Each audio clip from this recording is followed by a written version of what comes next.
does not know the meaning of the second set of verses. The teacher only knows the meaning of the ayat which are muhkam, plain and clear. And the teacher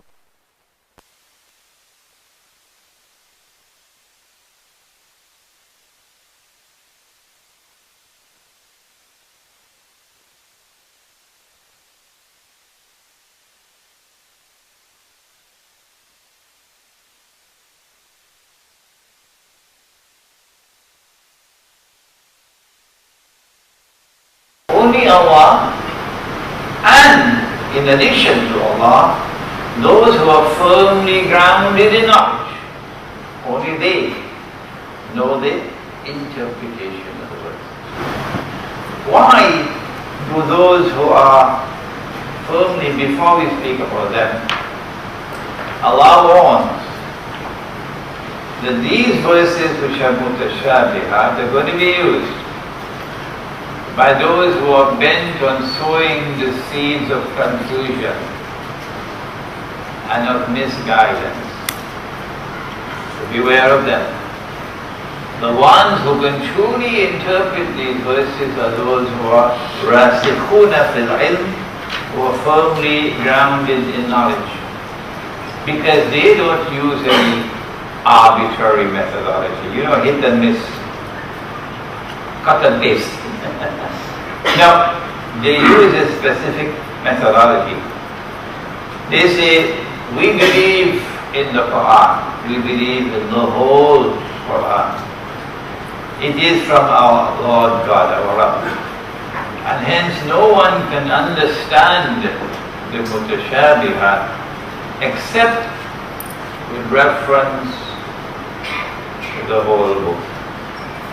Except with reference to the whole book. In other words, we're being given the mother of all lessons here. Do not be haphazard. Do not be whimsical. Do not be arbitrary when you seek to understand these verses. Never take a verse of the Quran stand alone. The Americans use this term, stand alone. I could have chosen to spend one day rushing through, like a sightseeing bus tour, rushing through all the parts of Akhirul Zaman, and you never get a chance to step out of the bus and walk. I chose not to do that.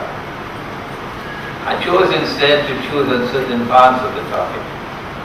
And in this one, to keep you out of the bus for a while. So you can walk around, you can feel the effect of methodology. What is proper methodology?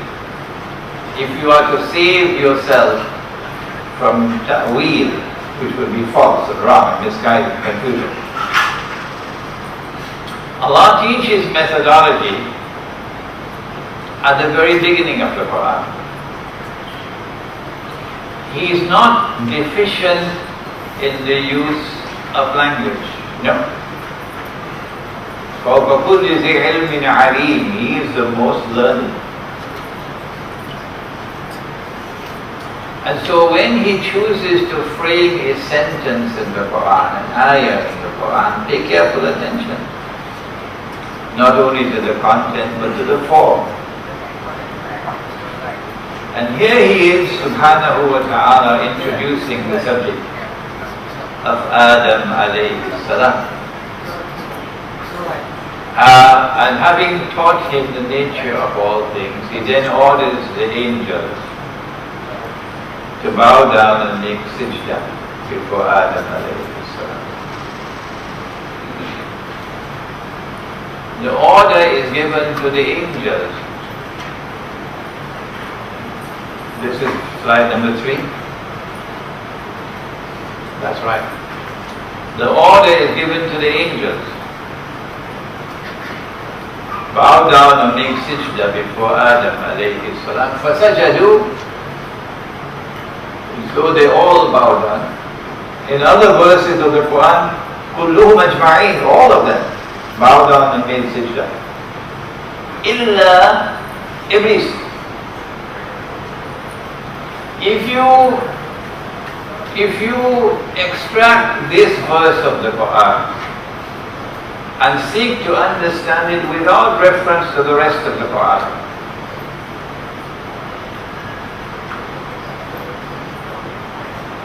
you cannot escape from the logical conclusion that Iblis was an angel.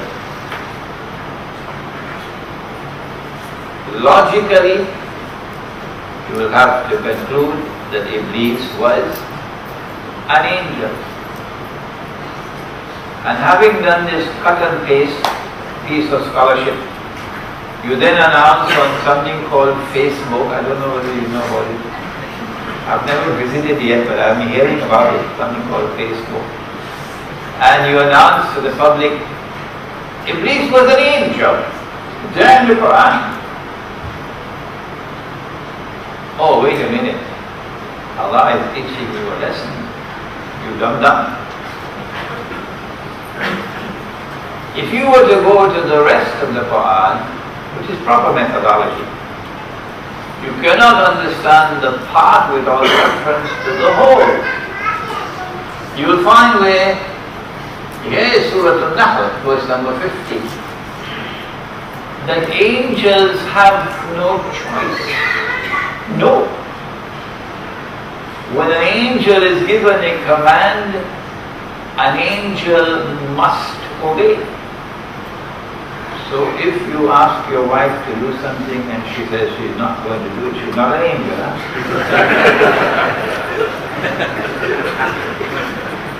Angels must obey. وَيَفْعَلُونَ مَا يُؤْمَرُونَ. They do what they have been ordered to do. If you had studied that verse of the Quran, you would then have understood, but wait a minute, he disobeyed. So he could not have been an angel. And I've made a fool of myself with my inadequate methodology. And I've declared on Facebook, he's an angel. And now my face is red with embarrassment. And then Allah subhanahu wa ta'ala, next one, tells us in Surah Al-Kahf, وَكَانَ مِنَ الْجِنِّ. Iblis wrestled with this problem. And many amongst the Christian scholars came to the conclusion that they don't call him Iblis, I think they call him Lucifer, that he was an angel,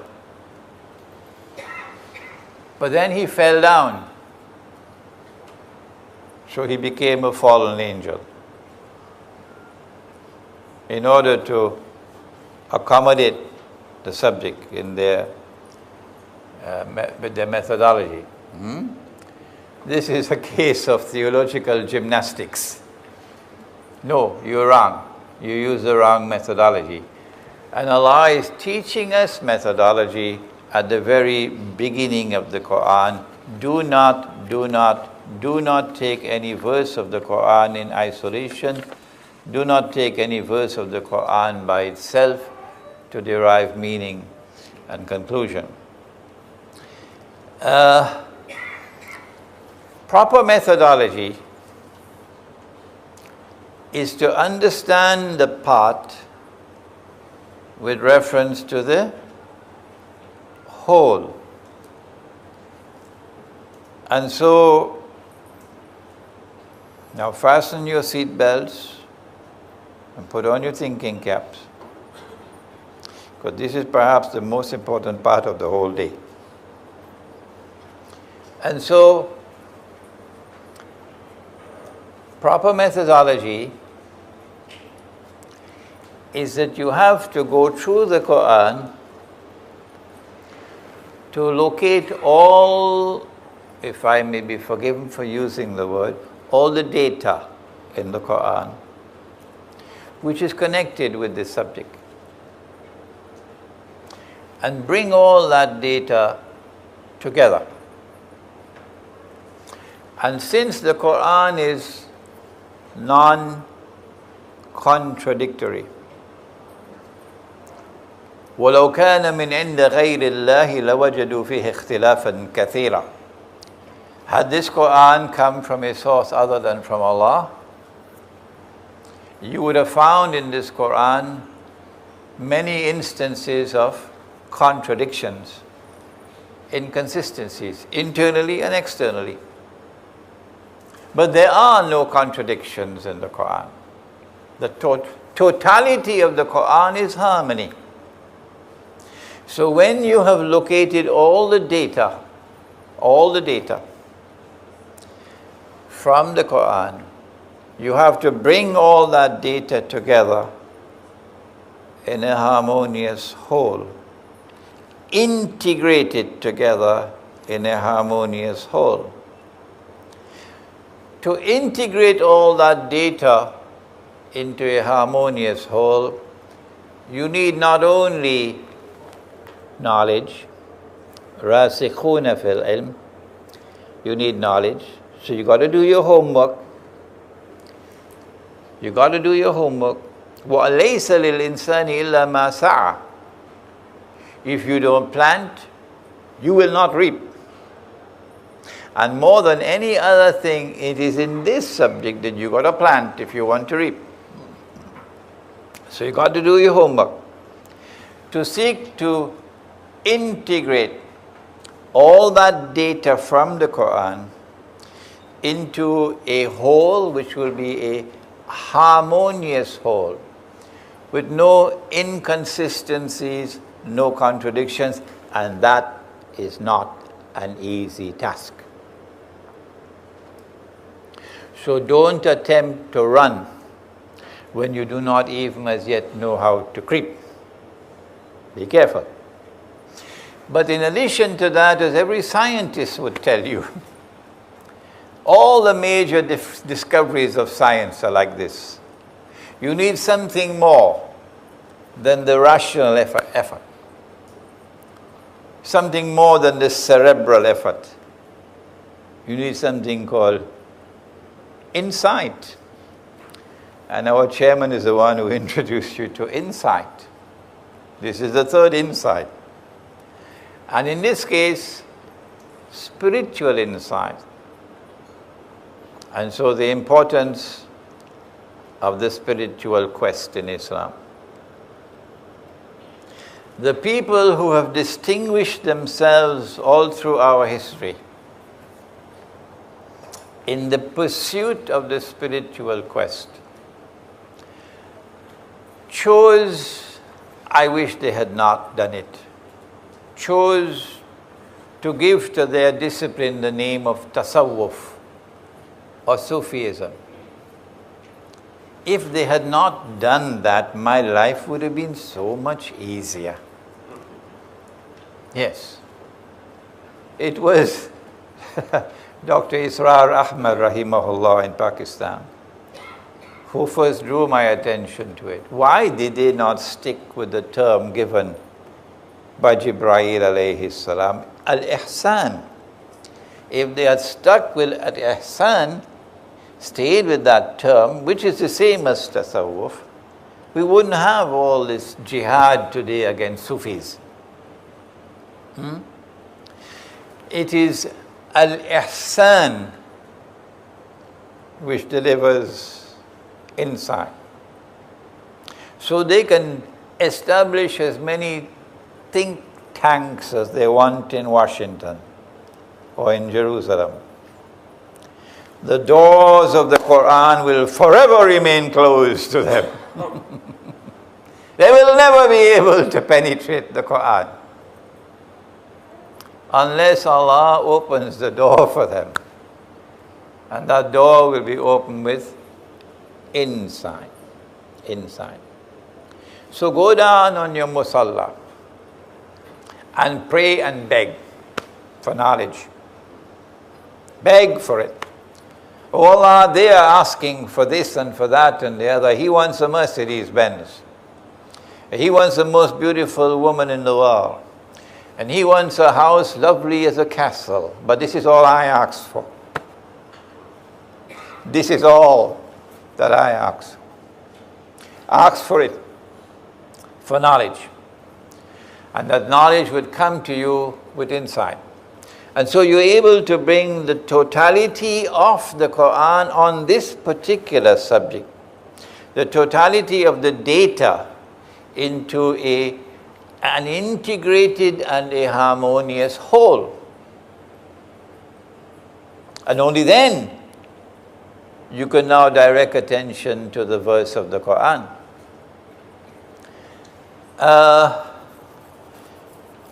Let me see, I think maybe I can do it. We still have some time. Here's an example. I was invited by the Methodist Church in the United States to address a gathering of Methodist ministers from the United States, Canada, and from other parts of the world. Some came from the Arab world. And there were about 200 of them in this hall in upstate New York. And I'm invited to address them. I'm probably the only Muslim in the whole hall. And after I gave my talk, they're very polite people, the Americans, ripple of applause and so on. Then one elderly minister got up, held up the Quran in his hands. Yusuf Ali. And incidentally, I forgot to mention, I got Yusuf Ali and I got Muhammad Asad, the two most famous translations in English. And I got them from the publishers at the maximum discount, 30% maximum discount, and I'm passing them on to you at that discount. Okay, so if you want, you can get these copies as soon as they have the first break. If you don't want to buy them, you can still use them and then put them back, but don't soil them.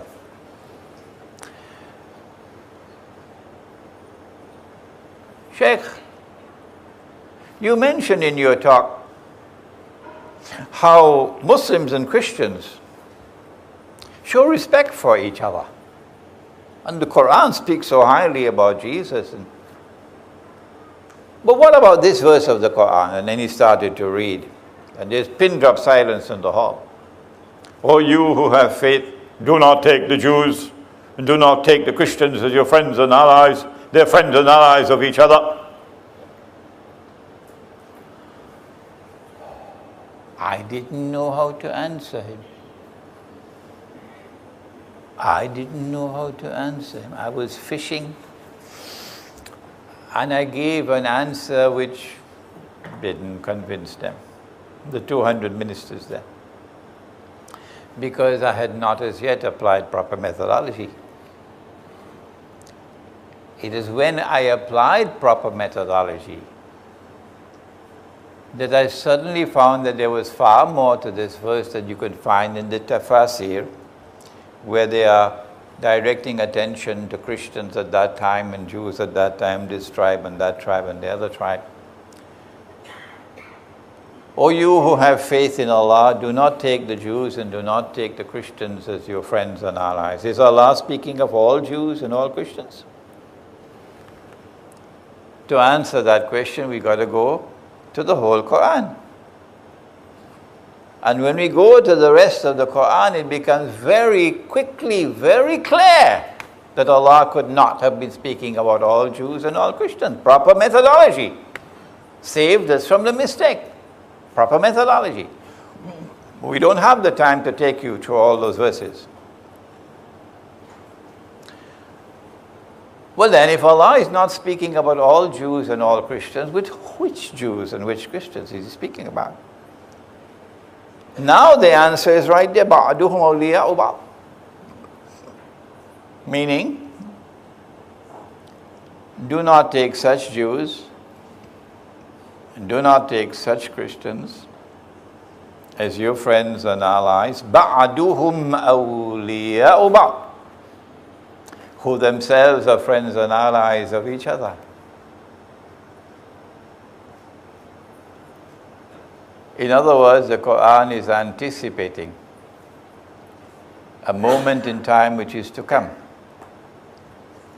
when a Jewish-Christian alliance is going to be established. That Jewish-Christian alliance never came into being in Eastern Christianity. No. What used to be Byzantium, what the Quran refers to as Rome, غُلِبَتِ الرُّوم. That Jewish-Christian alliance came into being from Western Christianity, not Eastern Christianity. And that Jewish-Christian alliance gave us Zionism. Christian Zionists and Jewish Zionists. And the military arm of that Christian-Jewish alliance is NATO. The fools in Libya, the absolute fools in Libya, didn't know this verse of the Quran. When they entered in alliance with NATO, their argument was, we can take help from anywhere in the world, even from Satan, to achieve our objective. And they did make an alliance with Satan. And look where they've ended up. And if you make an alliance with them, وَمَنْ يَتَوَلَّهُ مِنْكُمْ فَإِنَّهُ مِنْهُمْ. You've lost your Islam. Here is a verse of the Quran which we can now understand for the first time in a new way.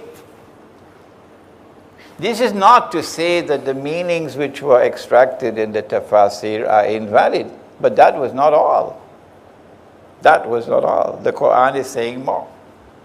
So proper methodology gave us a new way of understanding a verse of the Quran which prohibits Muslims from making friendship and alliance with a Judeo-Christian alliance, which today controls power in every part of the world except that part where Mr. Putin is in charge.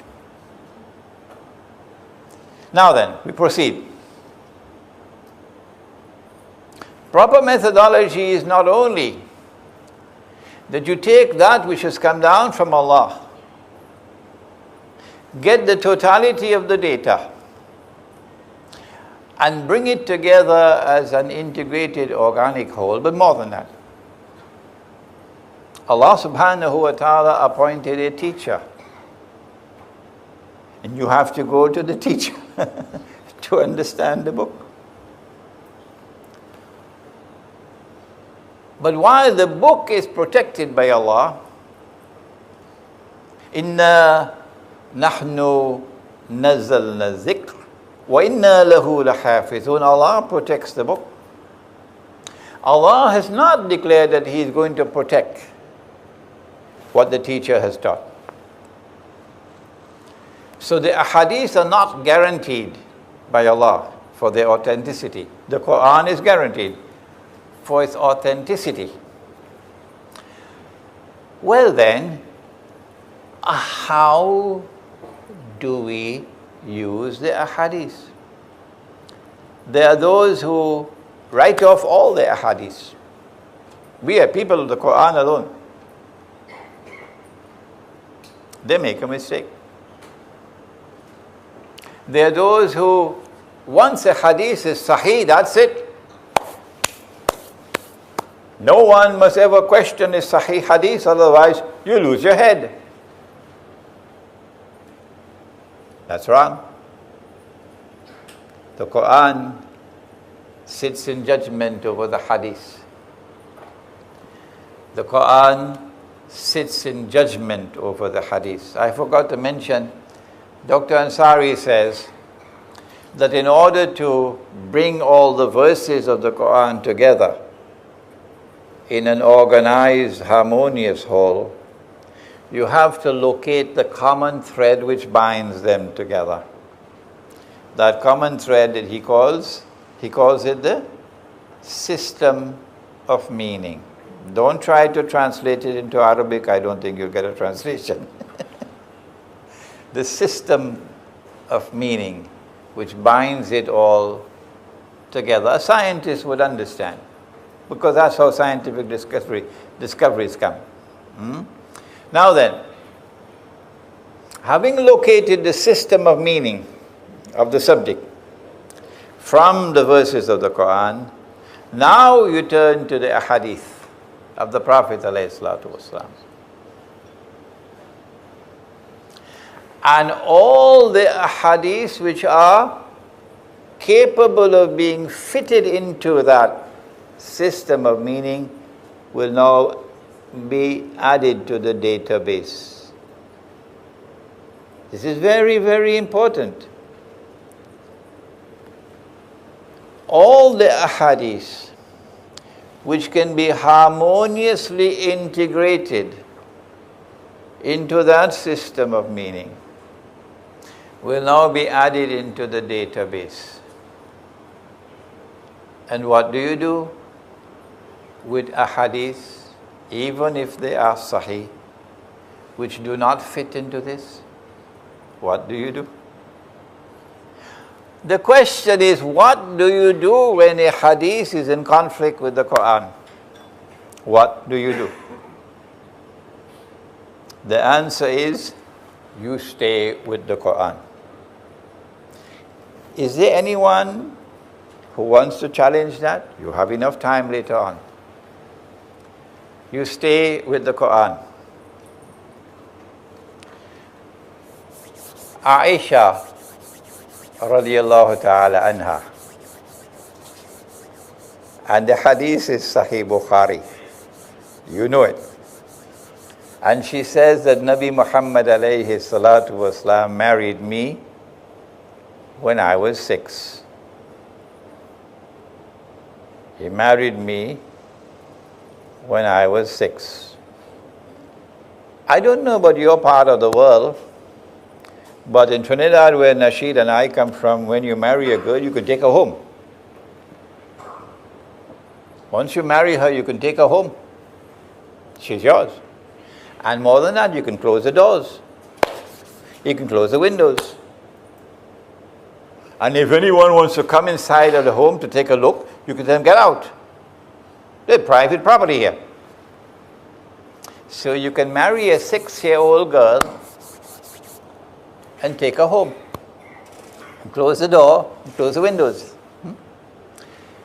The Prophet ﷺ married me when I was 6 and consummated the marriage when I was 9. I'm not particularly concerned with that part. I'm concerned with the marriage part, 6. Is this hadith in conformity with the Quran, or is it in conflict with the Quran? If I marry a girl in Islam, she has a choice. I have to make a proposal of marriage, and she has to accept or reject, usually through her wali. And if she says no, you better go find somebody else, because she has the right to say no. And if she does not have the right to say no, if she has no choice, the marriage is invalid. The marriage is invalid. Good. If the Prophet ﷺ married her, the implication is that you have a nikah. And in order for a nikah to take place, she must have choice to say yes or no. But when Allah has decreed a matter, you don't have choice. She had no choice. So how can you have a nikah with someone who has no choice? The communication from Allah is, she is your wife. Allah has already chosen her as your wife. Implicit in this statement is the marriage is already taking place through Allah. If she is already divinely married to you, how can you have a marriage ceremony here? Once Allah has married you to her, there is no marriage ceremony here. So there is a deficiency of language here. Instead of saying, he married me when I was 6, It should have said, Allah married us, not he married me. Allah married us. Okay? Once you notice this deficiency in language, that it should have been Allah married us, not he married me, you now are alerted to this hadith. Now, marriage means that you have lawful sexual relations. Once you're married, you have lawful sexual relations. Is it permissible to have lawful sexual relations with a girl when she is 6? When she has not as yet reached the age of puberty? When she has not as yet become a woman? Is it permissible for us to have sexual relations with a girl before she's become a woman? Is that permissible, yes or no?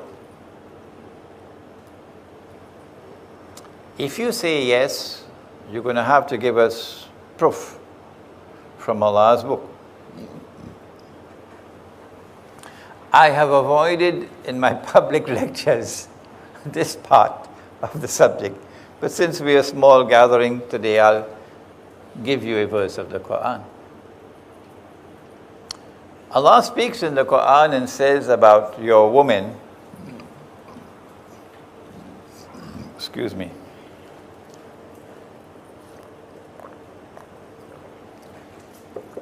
He says, Nisa'ukum harthul lakum. Your women are your fields that you plow. A farmer must plow the fields before he plants the seed. So your women are your fields, implicit in that, fields that you plow.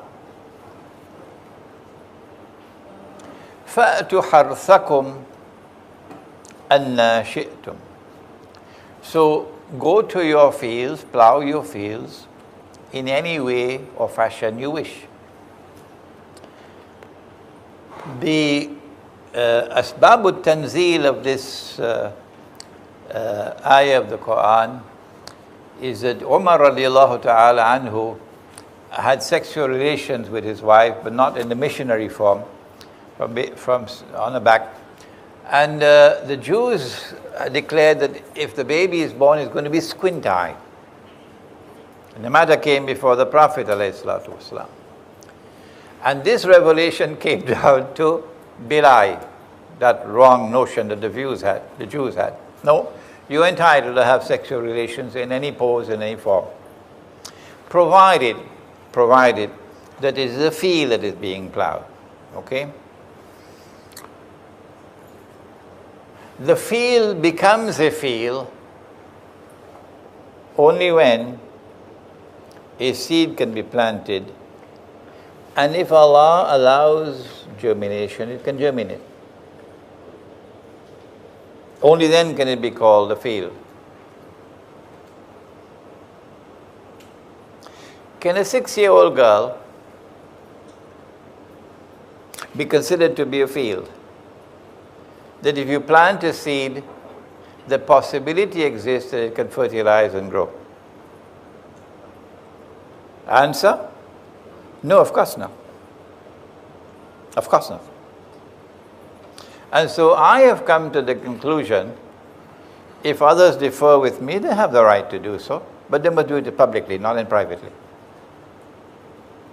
That it is not permissible in Islam to have sexual relations with a girl unless and until she has become a field, meaning she has reached the age of puberty.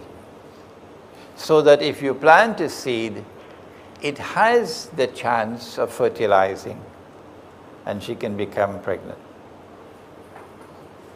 If you marry a girl before that and you're not allowed to have sexual relations with her, but you're allowed to take her home, are we going to have to install cameras in the home? Huh? To ensure you don't do anything with her? Doesn't make sense to me. I know that the Australian government has great concerns about Australian citizens who were pedophiles. I'm not bad talking Australia, I'm talking about the Australian government. If we say that women are allowed, you can marry a girl at age 6 in Islam, every Australian pedophile will want to become a Muslim.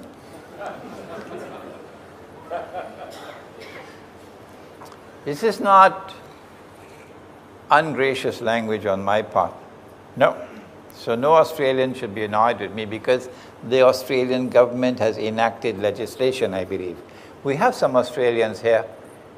Yeah. So have they enacted legislation? Yeah. I believe they have enacted legislation now that you can be prosecuted in Australia. If you go to Indonesia, for example, and do such a thing, you come back home, they can prosecute you in Australia. And so I have come to the conclusion that this hadith is in conflict with the Quran. And so if a case comes before the Sharia court in Egypt, what should the Sharia court do? Here is an Egyptian couple with a 6-year-old daughter. And here's a man who is 55 years old and choose a particularly ugly looking man. Not like Dr. Umar Zaid, his wife makes him look very handsome. My wife is also doing a good job, inshallah. So you choose an ugly looking 55-year-old and you have CNN and Al Jazeera there to capture it. And the matter comes before the Egyptian Sharia court. What is the court to do? If you adopt the proper methodology, you would throw out the case, because this hadith is in conflict with the Quran. La yajuz. But if you adopt the wrong methodology, you will say, since the hadith says that Nabi Muhammad ﷺ married her when she was 6, the implication is that marriage with a girl at the age of 6 is permissible in Islam. And when that marriage takes place, and CNN and Al Jazeera capture it, it's going to be repeated over and over again on every television station in the world. And we're going to become the laughing stock of the world. I met with Dr. Muhammad Mahathir, the former Prime Minister of Malaysia, about maybe 2 months ago. And very strangely, he was very much interested in this subject. He spent most of the time with me talking on this subject. And when I said to him, Dr. Mahathir, we're going to become the laughing stock of the world, he said to me, we are already the laughing stock of the world. One more. Proper methodology and wrong methodology, because this is crucial to the study of Akhir Zaman. That's why I stopped the bus, so you can get out and walk around a bit.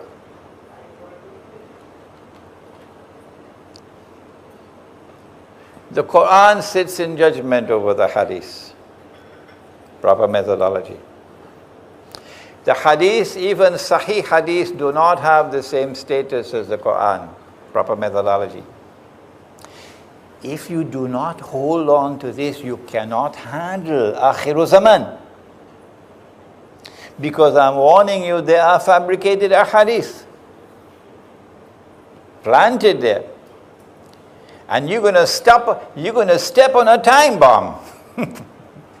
So you need proper methodology to be able to handle Akhir Zaman.